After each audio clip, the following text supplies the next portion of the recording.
그 전화를 받은 건 늦가을 저녁이었다. 단풍이 다 져버린 뒤에 나뭇가지처럼 앙상하고 차가운 저녁이었다. 나는 그때 부엌에서 혼자 된장찌개를 끓이고 있었다. 김이 모락모락 올라오는 냄비 앞에 서서 아무 생각 없이 국자를 적고 있었다. 그런데 전화기 너머로 들려온 건 어머니의 목소리가 아니었다. 요양원 원장의 목소리였다. 어머니가 쓰러지셨다고. 뇌경색이라고. 지금 당장 오셔야 할 것 같다고. 나는 국자를 그 자리에 내려놓았다. 불을 끄지도 못한 채 코트를 집어들었다. 그리고 차에 오르면서 나는 이상하게도 울음이 나오지 않았다. 그저 머릿속에 한 가지 생각만이 맴돌고 있었다. 형은 알고 있을까? 병원 복도를 달려가면서 나는 50년 가까운 시간이 한꺼번에 머릿속을 스쳐 지나가는 것을 느꼈다. 어린 시절 우리 집 풍경이 마치 낡은 필름처럼 이어졌다. 우리 집은 가난했다. 그 시절 대부분의 집이 그랬듯이. 아버지는 새벽같이 나가 늦게 돌아오셨고 어머니는 그 사이 모든 것을 꿋꿋하게 감당하셨다. 부모님은 그 부족한 살림 안에서도 늘 한 방향을 바라보고 계셨다. 형이었다. 맏이었으니까. 장남이었으니까. 어머니는 늘 그렇게 말씀하셨다. 장남이 잘 돼야 집안이 선다고. 나는 그 말을 수십 번, 아니 수백 번은 들은 것 같다. 밥상 앞에서도 명절 차례를 지내고 나서도 내가 무언가를 원할 때도 어머니의 대답은 늘 그 말로 귀결되었다. 형이 먼저였다. 형의 학원비, 형의 대학 등록금, 형의 결혼자금. 나는 그 뒤에 늘 서 있었다. 어릴 때는 그게 너무 당연한 것처럼 느껴졌다. 아니, 당연하다고 느끼려고 애를 썼다는 말이 더 정확하겠다. 나는 씩씩하게 자랐다. 불평하지 않았고 스스로 알아서 했다. 아르바이트를 해서 등록금을 마련했고 결혼할 때도 부모님께 손 벌리지 않았다.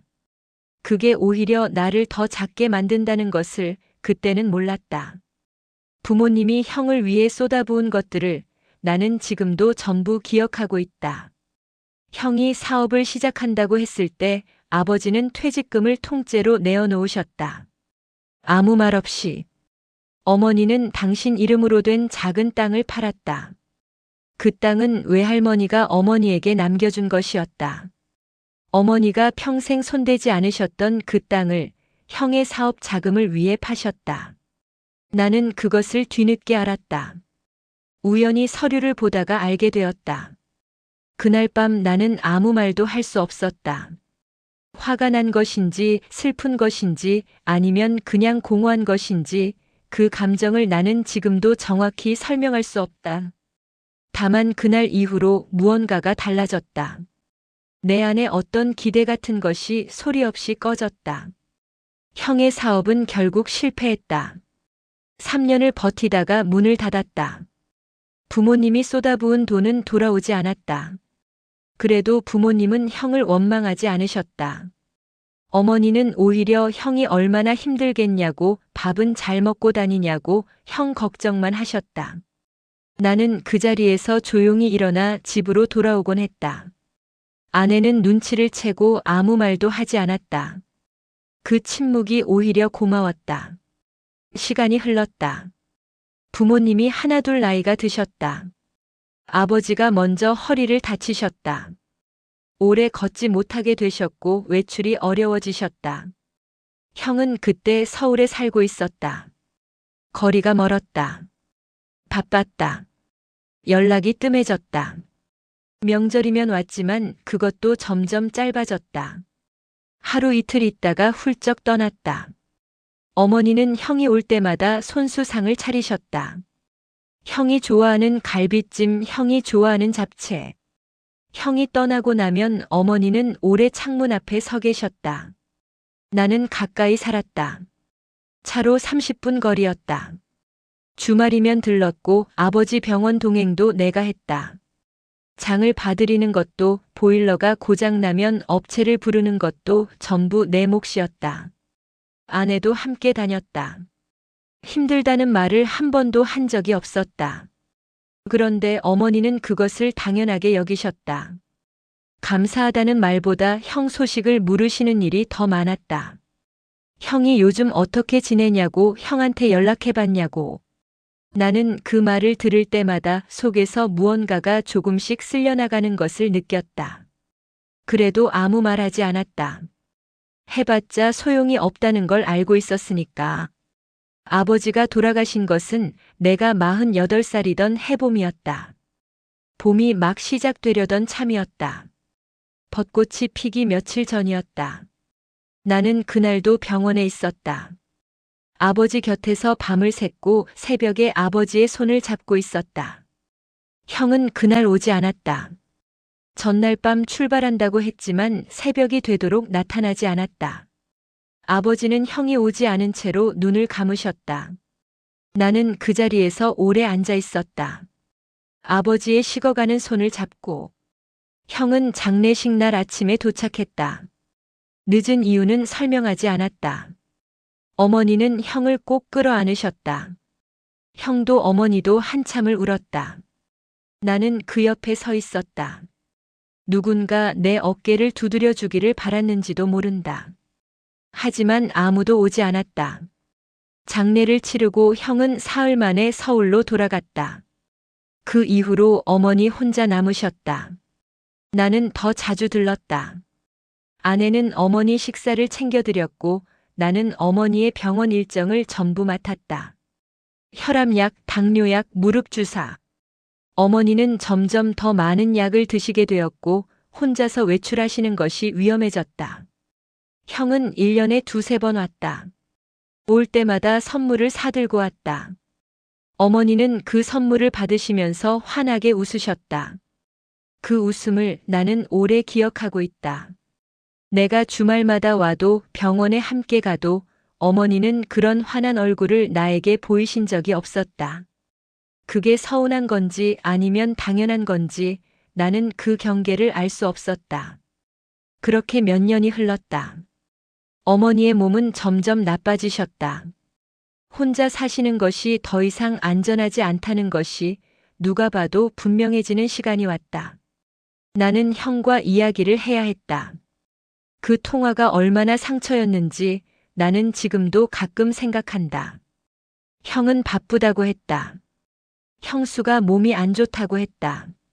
자기 집이 좁다고 했다. 말은 부드러웠지만 결론은 명확했다. 어머니를 자기가 모시는 건 어렵다는 것이었다. 나는 전화를 끊고 한동안 아무것도 하지 못했다. 화가 났다. 그러나 그 화보다 더 깊은 곳에 있는 감정이 나를 더 무겁게 눌렀다. 그것은 억울함이었다. 평생 부모님이 형을 위해 모든 것을 아끼지 않으셨는데 막상 부모님이 도움이 필요한 순간에 형은 없었다. 그리고 평생 뒷자리에 있던 내가 그 자리를 채우고 있었다. 그 아이러니가 너무 씁쓸했다. 어머니는 결국 요양원에 들어가셨다. 내 집 근처였다. 나는 매주 찾아뵈었고 어머니가 좋아하시는 것들을 가져갔다. 형은 처음엔 가끔 전화를 드렸다. 그러다 점점 뜸해졌다. 나중에는 어머니 쪽에서 먼저 전화를 하셔야만 형의 목소리를 들을 수 있게 되었다. 어머니는 그것을 알면서도 형 욕을 하지 않으셨다. 그저 바쁜가 보다 하셨다. 그 말 뒤에 어떤 감정이 숨어 있는지 나는 어렴풋이 알 것 같았지만 확인하려 하지 않았다. 요양원에서 어머니와 마주 앉아 있을 때 어머니가 처음으로 그런 말씀을 하신 적이 있었다. 내가 틀렸던 것 같다고. 어머니는 창밖을 보시면서 그 말씀을 하셨다. 직접적으로 하신 말은 아니었다. 그냥 혼잣말처럼 오래된 후회처럼 흘려내신 말이었다. 하지만 나는 그 말이 무엇을 향한 것인지 알았다. 어머니도 아셨을 것이다. 나는 아무 말도 하지 않았다. 그 자리에서 위로를 드리고 싶었다. 아니다, 그렇지 않다, 잘하셨다. 그런 말을 드리고 싶었다. 하지만 그 말이 입 밖으로 나오지 않았다. 거짓말을 드릴 수가 없었다. 그렇다고 어머니의 마음을 찌르고 싶지도 않았다. 그래서 나는 그냥 어머니 손을 꼭 잡았다. 그것이 내가 드릴 수 있는 전부였다. 어머니는 잠시 후 손을 빼지 않으셨다. 우리는 한동안 그렇게 앉아 있었다. 말없이. 늦은 오후에 햇빛이 창문을 통해 들어와 어머니의 흰 머리카락 위에 얹혀 있었다. 나는 그 장면을 오래 기억할 것 같았다. 어머니가 쓰러지신 날 밤 나는 병원에서 형에게 연락을 했다. 형은 다음 날 아침에 도착했다. 우리는 병원 복도에서 처음으로 오랫동안 마주 앉았다. 형의 얼굴이 늙어 있었다. 나도 늙었겠지. 우리 사이에 쌓인 것들이 그 복도 안에 조용히 앉아 있는 것 같았다. 형이 먼저 말했다. 미안하다고. 나는 그 말을 듣고 오래 침묵했다. 화를 낼 수도 있었다. 지금이라도 쏟아낼 수 있는 말들이 있었다. 하지만 그 순간 나는 이상하게 그것들이 중요하지 않다는 것을 느꼈다. 어머니가 저 안에 누워 계셨다. 우리가 싸울 시간이 없었다. 형의 눈에 눈물이 고여 있었다. 나는 그것을 보면서 형도 후회하고 있다는 것을 알았다. 형이 나쁜 사람이었던 것은 아니다. 형은 그냥 부모님이 만들어 놓은 자리에 너무 오래 앉아 있었던 것이다. 기대를 받은 만큼 책임을 회피하는 법도 함께 자랐는지 모른다. 그것이 형의 잘못인지 부모님의 선택이 만든 결과인지 나는 여전히 답을 모른다. 어머니는 그 뒤로 몇 달을 더 사셨다. 말씀이 많이 줄어드셨다. 그러나 내가 찾아가면 눈으로 웃어주셨다. 그것으로 충분했다. 아니, 충분하지 않았는지도 모른다. 그러나 나는 그것으로 충분하다고 여기기로 했다. 그렇게 하지 않으면 내 마음이 너무 오래 무거울 것 같았으니까. 어머니는 봄 초입에 돌아가셨다. 아버지와 같은 계절이었다. 나는 장례를 치르는 내내 울지 않으려 했다. 하지만 결국 울었다. 형도 울었다. 우리는 그날 밤 오랫동안 함께 앉아 있었다. 아무 말도 하지 않았다. 그 침묵이 말보다 더 많은 것을 담고 있었다. 지금 나는 어머니가 앉으시던 창가 자리를 생각한다.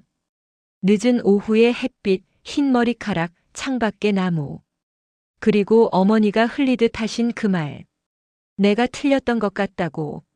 나는 그 말을 용서라고 받아들이기로 했다. 어머니가 나에게 주신 마지막 것. 설명도 변명도 없이 그냥 조용히 내놓은 후회. 나는 어머니를 원망하지 않는다.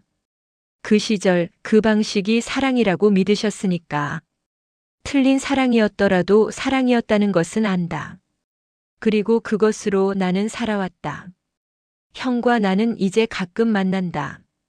명절이면 어머니 산소에 함께 간다. 많은 말을 하지 않는다. 하지만 예전처럼 불편하지는 않다. 나이가 드니까 오래된 상처도 조금씩 무뎌진다.